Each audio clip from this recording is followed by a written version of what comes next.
बिस्मिल्लाहिर्रहमानिर्रहीम, अस्सलाम वालेकुम नाजरीन। मैं हूं बाबर हयात और आप देख रहे हैं 24/7 उर्दू न्यूज़ पर होम एक्सपेंस के ताउन से बाबर हयात शो। नाजरीन, वार्म अप मैचेस में रादर पाकिस्तान की मायूस कुन कारकर्दगी के बाद अब पाकिस्तान क्रिकेट बोर्ड हरकत में दिखाई दे रहा है और इस हवाले से इंजमामुल हक जो है वो खास तौर पे हरकत में दिखाई दे रहे हैं और एक बड़ा डिसीजन किया गया है पाकिस्तान क्रिकेट बोर्ड की जानिब से। इंजमामुल हक को एक खास मिशन दे दिया गया है और कुछ बड़े फैसले मुतवक्के हैं। शादाब खान और सलमान अली आगा, ये दोनों प्लेयर्स जो पाकिस्तान टीम में इस वक्त ऐसा लग रहा है कि इनको ज़बरदस्ती शामिल करने की कोशिश की जा रही है, क्या ये वर्ल्ड कप से बाहर होते हुए दिखाई दे रहे हैं? इस हवाले से भी कुछ फैसले किए जा रहे हैं। क्या बाबर आजम खुद फैसला करेंगे या उनको फैसला करने पर मजबूर किया जाएगा? क्या पाकिस्तान अपनी ओपनिंग जोड़ी फाइनल कर चुका है? पहला मैच अब होगा। वार्म अप मैचेस जिसको आप कहते हैं ना, डन एंड डस्टेड हो गए हैं, वो माजी का किस्सा बन गए। अब पाकिस्तान के लिए गलती की कोई गुंजाइश नहीं है क्योंकि पाकिस्तान को अब सिर्फ 2 दिन बाद 6 अक्टूबर को नेदरलैंड के खिलाफ पहला मैच खेलना है। और अगर आप ये समझ रहे हैं कि नेदरलैंड के खिलाफ ये पहला मैच कोई आसान होने वाला है,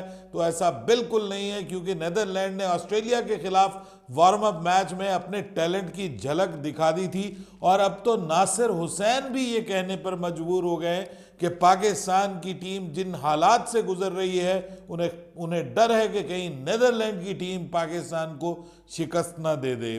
जो लेटेस्ट अपडेट्स हैं इस हवाले से आज सुबह आपके साथ शेयर करने जा रहा हूं और उम्मीद कर रहा हूं कि इंशाल्लाह आप सबकी जो सुबह है उसका आगाज़ बहुत अच्छा हुआ होगा। आज की ये वीडियो मैं हुमायूं बाबर के नाम कर रहा हूँ। वो कह रहे हैं जी कि मैं आपका बहुत पुराना यानी उस वक्त से भी पुराना कि जब मैंने ये चैनल नहीं बनाया था, मैं आपका व्यूअर हूँ। और इमरान भाई कनाडा से हमें याद करते हैं सुबह सुबह में, उनका भी बहुत बहुत शुक्रिया। तो जनाब, बात करते हैं पाकिस्तान गुज़िश्ता रात भी वार्म अप मैच हार गया। इस वार्म अप मैच में कुछ अच्छा हुआ है ज़रूर पाकिस्तान के लिए। कुछ ना कुछ चीज़ें, मैंने आपको कहा कि कल भी मैंने आपको बताया कि कुछ ना कुछ चीज़ें पॉजिटिव ज़रूर हुई हैं, जैसे शाहीन शाह अफरीदी का किसी हद तक रिदम में वापस आना, हसन अली की कुछ बेहतर बॉलिंग इसमें शामिल है और फिर ख़ास तौर पे जो उसामा मीर हैं उनकी जानिब से जो एक ऑलराउंड परफॉर्मेंस मैं उनको कहूँगा कि उन्होंने जो 15 रन की इनिंग्स भी, छोटी सी इनिंग्स भी खेली, वो भी बुरी नहीं थी, उसमें भी कुछ खूबसूरत शॉट्स उन्होंने खेली।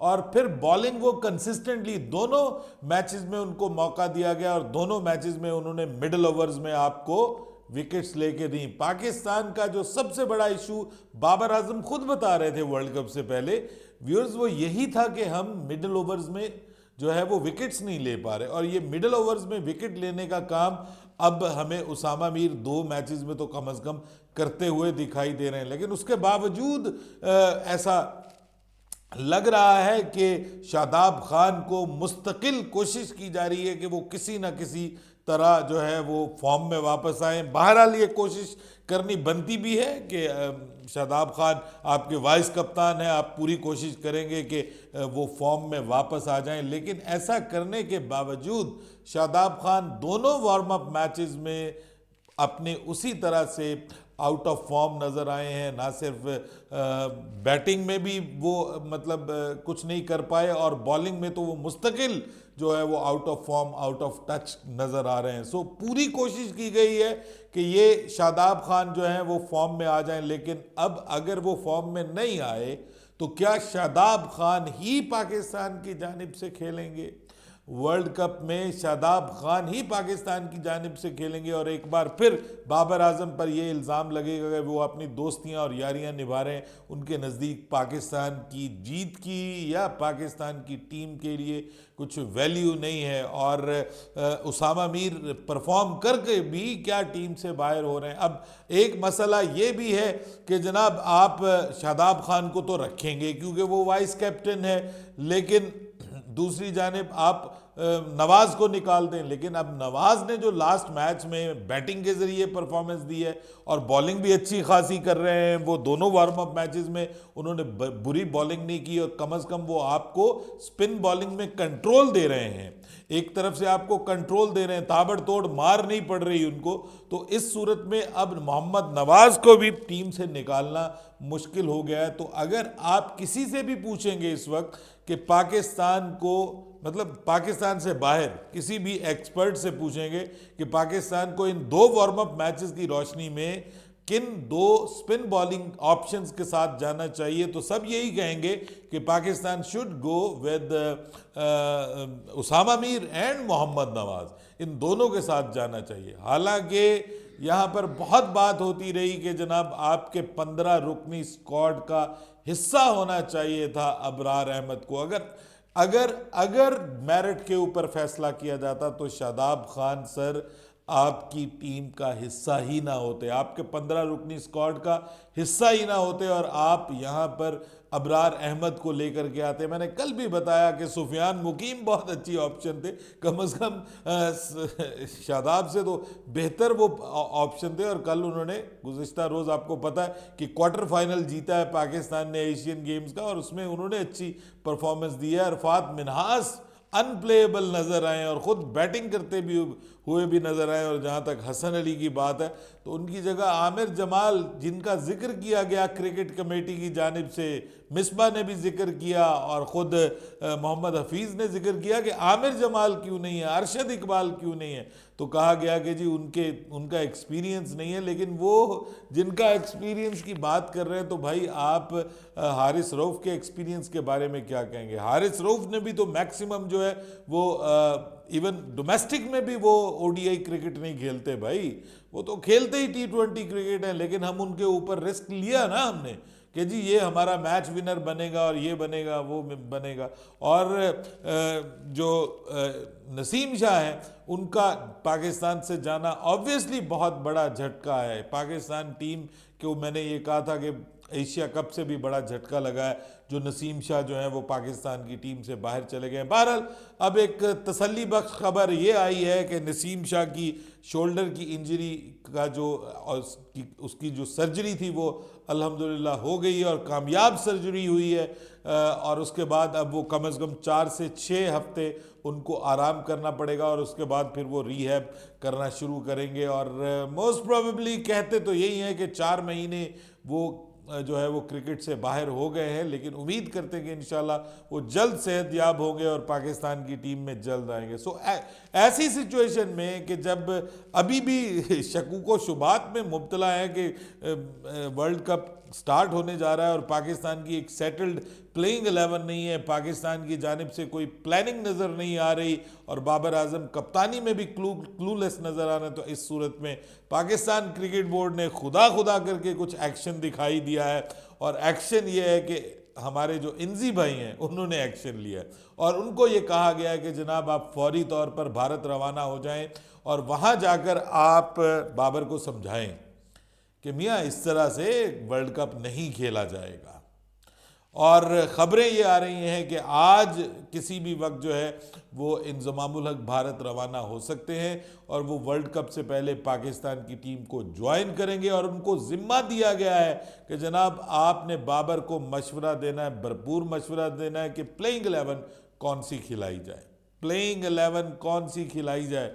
और उसमें मोस्ट प्रोबेबली ये चांसेस मौजूद हैं कि पाकिस्तान की तरफ से सलमान अली आगा, दूसरी ऑप्शन, जिनको बचाने की भरपूर कोशिश की जा रही है और कल के मैच में भी उनको बचाने की भरपूर कोशिश की गई, परसों के मैच में उनको बॉलिंग दी गई, इफ्तिखार अहमद को बग़ैर बॉलिंग के रखा गया। हालांकि कल शाहिद आफरीदी भी कहते हैं कि मैं अगर हूं तो मैं इफ्तिखार अहमद को बतौर एक मुकम्मल बॉलर के तौर पे इस्तेमाल करूं। अगर उसी तरह के एक बॉलर को जिसका नाम ग्लेन मैक्सवेल है ऑस्ट्रेलिया मुकम्मल तौर पर इस्तेमाल करता है तो हम इस्तेमाल क्यों नहीं करते? अगर हम उसको इस्तेमाल करें तो प्रॉब्लम ये है कि उसको इस्तेमाल करने के बाद फिर आपके सलमान अली आगा की वैल्यू नहीं रहती।